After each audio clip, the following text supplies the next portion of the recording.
Lesson second AC circuit, धडा दुसरा AC circuits. त्यामध्ये आपण आज capacitor in DC supply and in AC supply, तर effect of capacitor in DC and capacitor in AC. तर capacitor म्हणजे काय, तर कॅपॅसिटर हा असा असतो की जिथे अशा दोन कंडक्टिंग प्लेट्स अशा जवळजवळ असतात आणि ह्याच्यामध्ये जे मटेरियल असतं ते डायइलेक्ट्रिकल असतं आणि हे इन्सुलेटिंग मटेरियल आहे, इन्सुलेटर आहेत हे. आणि हे जनरली पेपर किंवा सिरॅमिक ह्याच्यापासून हे मटेरियल असतं इथे जे मध्ये असतं ते. आणि ह्या बाहेरच्या दोन प्लेट आहेत ह्या काय आहेत, कंडक्टिंग प्लेट्स आहेत, कंडक्टिंग प्लेट्स आहेत. आणि ह्याच्यामध्ये मटेरियल हे हे असतं, इन्सुलेटर असतं, इन्सुलेटर मटेरियल असतं, सिरॅमिक किंवा पेपर असं. आणि कॅपॅसिटरला अजून काय नाव आहे, कंडेन्सर सुद्धा म्हणतात. कॅपॅसिटर म्हणजेच कंडेन्सर असं सुद्धा नाव आहे. आणि कॅपॅसिटरचा मेन यूज काय आहे, तर it use to store electrical energy. त्याचा यूज काय आहे, तर तो इलेक्ट्रिकल एनर्जी हा स्टोअर करतो बाय चार्जिंग. आणि तसंच तो जी एनर्जी त्यांनी जी स्टोअर केली तो ती काय करतो, डिलिव्हर करतो, म्हणजे डिस्चार्जिंग करतो. म्हणजे कॅपॅसिटर सारखा चार्ज होतो आणि डिस्चार्ज होतो. हा ह्याचा कॅपॅसिटरचा रोल आहे.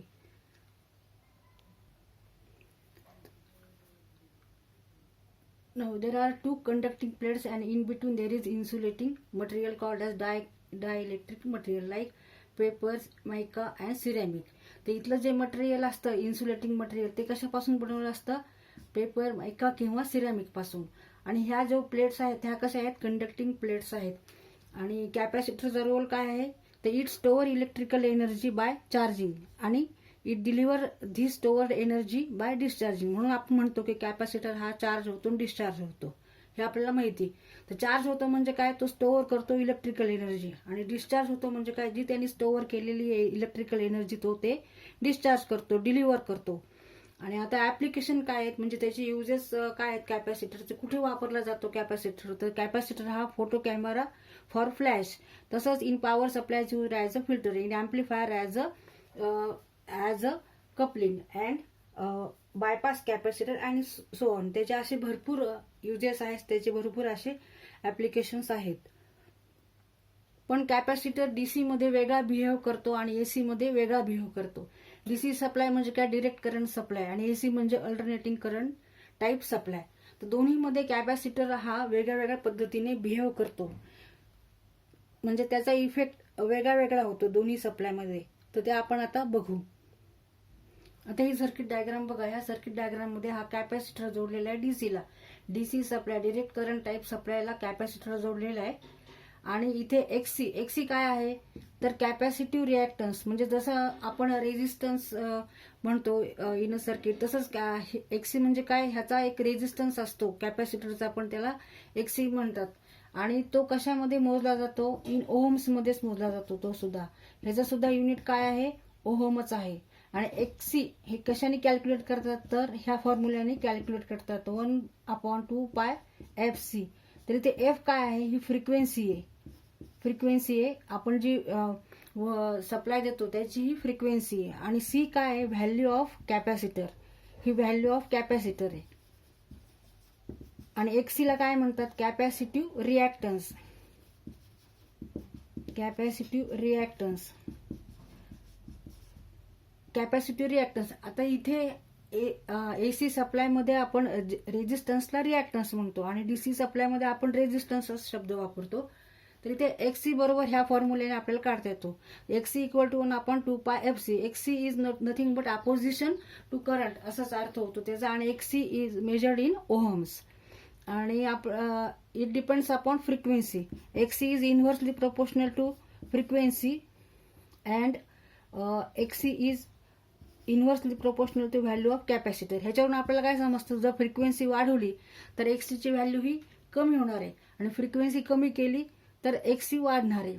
म्हणजे फ्रिक्वेन्सी जास्त असेल तर रिॲक्टन्स किती असणार आहे, कमी असणार आहे. आणि फ्रिक्वेन्सी कमी असेल तर रिॲक्टन्स हा जास्त असणार आहे. तसंच एक्ससीची व्हॅल्यू ही सी वर अवलंबून आहे, म्हणजे व्हॅल्यू ऑफ कॅपॅसिटरवर अवलंबून आहे. कॅपॅसिटरची जर व्हॅल्यू जास्त असेल तर एक्ससी कमी असणार आहे, आणि कॅपॅसिटरची व्हॅल्यू कमी असेल तर एक्ससी हा जास्त असणार आहे.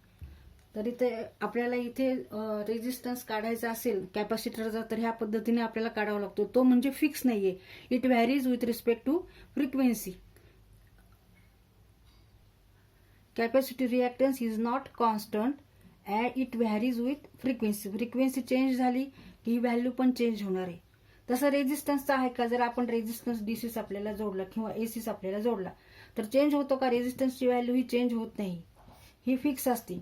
म्हणून ह्याला काय म्हणतात, नॉन रिॲक्टिव्ह कॉम्पोनंट्स म्हणतात. आणि कॅपॅसिटरला काय म्हणतात, रिॲक्टिव्ह कॉम्पोनंट्स म्हणतात, कारण त्याचा इफेक्ट होतो. तुम्ही सर्किटमध्ये जर फ्रिक्वेन्सी वाढवली किंवा कमी केली तर इथे इफेक्ट होतो, ते ह्याला म्हणतात रिॲक्टिव्ह कॉम्पोनंट्स.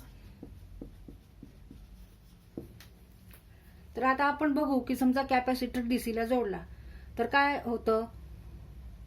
आता जेव्हा कॅपॅसिटर हा डीसी सप्लायला जोडला तेव्हा काय होणार आहे, when capacitor is connected across a DC supply, lamp glow for very short time. इथे लॅम्प हा ग्लो होणार आहे व्हेरी शॉर्ट टाइम, अगदी एका सेकंदापुरता हा लॅम्प ग्लो होणार लागणार आहे, आणि तो लगेच काय होणार आहे, ऑफ होणार आहे. का बरं? Because current through the circuit becomes zero once capacitor is fully charge and it is set that capacitor is DC open. तर आपल्याला माहिती आहे डीसी सप्लायमध्ये फ्रिक्वेन्सी कशी असते, झिरो असते. डीसी सप्लायची फ्रिक्वेन्सी 0 आहे फॉर डीसी सप्लाय. मग त्याच्यामुळे एक्स इक्वल टू किती येणार आहे, इन्फिनिटी. म्हणजे इथं खूप अपोजिशन होणार आहे, म्हणजे करंट हा काय होणार आहे, शेवटी वाहणारच नाही, equal to 0. Therefore current flowing through circuit is 0 in DC. मग इथून हा करंट वाहणारच नाही, हा इक्वल टू 0 होणार आहे. त्याच्यामुळे आपण असं म्हणणार आहे कॅपॅसिटर इज डीसी ओपन. हे जे दाखवलेले तर ओपन म्हणजे कॅपॅसिटर कसा बिहेव करतो, ओपन सारखा. करंट फ्लोच होणार नाही. कॅपॅसिटर लावलेला आहे डीसी सप्लायला पण करंट हा फ्लो होणार नाही. आता तोच कॅपॅसिटर आपण एसी मध्ये लावला तर काय होणार आहे ते बघू. तर इथे आपण कॅपॅसिटर एसी सप्लायला जोडलाय, हा एसी सप्लाय आहे. तर एसी सप्लायचा सिग्नल आपल्याला माहिती ह्या पद्धतीने असतो. इथे डायरेक्शन आणि मॅग्निट्यूड सुद्धा चेंज होते सप्लायची. सप्लाय म्हणजे व्होल्टेजची. इथे there is a change in magnitude and direction of voltage with respect to time. तर हा सप्लाय असा आहे. तर इथे फ्रिक्वेन्सी पण कशी होते, फ्रिक्वेन्सी सुद्धा आपल्याला चेंज करता येते सप्लायची.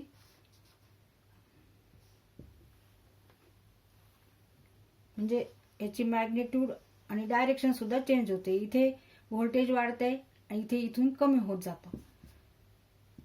मग त्यामुळे काय होतं तर कॅपॅसिटर सुद्धा हा चार्ज होतो आणि डिस्चार्ज होतो, आणि त्यामुळे इथे करंट हा फ्लो होतोय, चार्जिंग होते आणि डिस्चार्जिंग होते. Therefore capacitor is AC short. आणि तसंच जर आपण कॅपॅसिटरची फ्रिक्वेन्सी वाढली, सप्लाय आपण जो देतो त्याची जर आपण फ्रिक्वेन्सी वाढवली तर काय होणार आहे, हा लाईट जास्त ग्लो होणार आहे. When the frequency of supply is increase the lamp glows with more intensity. Therefore capacitive reactance decreases with increase in frequency. तर हा फॉर्म्युलावरून आपल्याला समजतं की एक्ससी इक्वल टू 1/2πfc. म्हणजे एफ जर वाढवला तर एक्ससी काय होणार आहे, कमी होणार आहे. इन्क्रीज जर केली, फ्रिक्वेन्सी इन्क्रीज केली तर एक्ससीची व्हॅल्यू काय होणार आहे, डिक्रीज होणार आहे, आणि हा बल्ब अजून जास्त ग्लो होणार आहे. तर एसी सप्लाय मध्ये काय होतं, व्होल्टेज सुद्धा कमी जास्त होत असतं. त्याच्यामुळे हा चार्ज होतो, डिस्चार्ज होतो, आणि त्यामुळे हा बल्ब सुद्धा काय होतो, ग्लो होतो. आणि जर आपण फ्रिक्वेन्सी वाढवली तर बल्ब अजून ग्लो होणार आहे, कारण एक्ससी काय होणार आहे, कमी होणार आहे. फ्रिक्वेन्सी वाढवली तर एक्ससी कमी होणार, म्हणजे अपोजिशन कमी होणार आहे, म्हणजे करंट जास्त वाहणार आहे. Capacitive reactance measured in ohm. Frequency कशामध्ये मेजर करतात तर हर्ट्समध्ये. हर्ट्स HZ हे युनिट आहे फ्रिक्वेन्सीचं, आणि कॅपॅसिटरचं काय युनिट आहे तर फॅरेड युनिट. कॅपॅसिटरची व्हॅल्यू आपल्याला कशामध्ये असते तर ती फॅरेडमध्ये असते. Capacitor measured in farad. तसंच capacity reactance measured in ohm and frequency in hertz.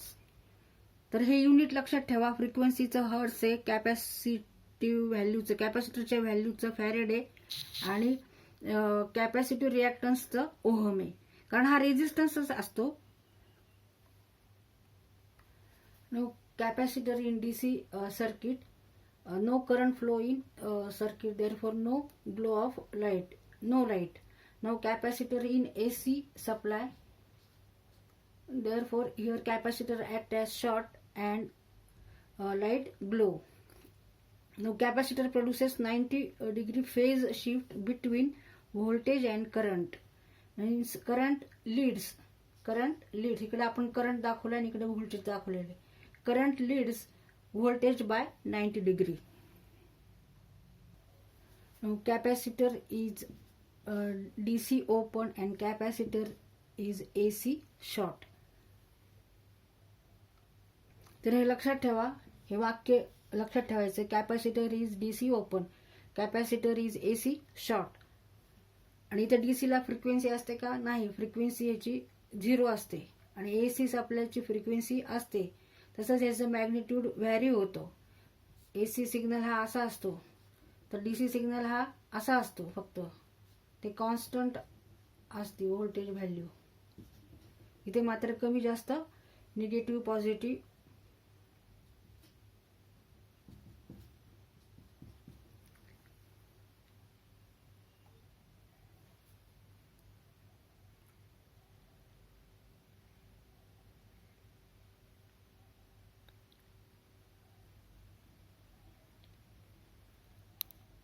Capacitor in series, जर कॅपॅसिटर सिरीज मध्ये जोडले तर आपल्याला टोटल कॅपॅसिटर व्हॅल्यू काढायची असेल तर हा फॉर्म्युला वापरायचा. 1/CS, एस फॉर सिरीज आहे. Capacitor in series equal to 1